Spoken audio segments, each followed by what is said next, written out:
एक बहुत ही प्यारा सा हम लोग भक्ति गीत हम लेके आ गइल बानी और रउआ सब सुनी जा, सही अपन प्यार दुलार देते रही जा, आगे बढ़ावे के कोशिश करी जा, लाइक सब्सक्राइब करी।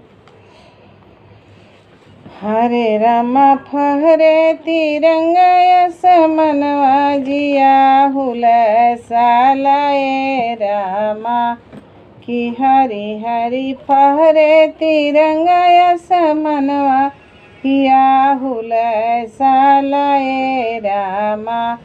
रंग सफेद पियर हरियर का रामा, रंग सफेद केसरिया हरियर का रामा।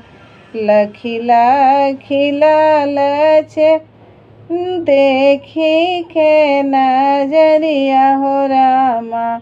हरी हरी बिचवा में चक्र विराजे हिया हुलै सालाए रामा।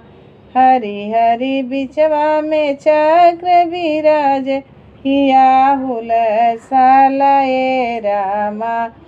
खड़े पहरुआ हिमालय मोरे तीनों ओरिया रामा। खड़े पहरुआ हिमालय मोरे तीनों ओरिया रामा। बिचवा में सागर मारे हिल कोरा रामा। हरी हरी देखी देखी जीवा हुलै साला, गगन लहराए हरी कि हरी हरी देखी देखी जिया हुलै साला, गगन लहराए हरी। सुर तुलसी के कबीर के बानी हो रामा। रानी लक्ष्मी बाई के अमर कहानी हो रामा। कि हरी हरी वीरन के गुण गवाला, तिरंगा लहराए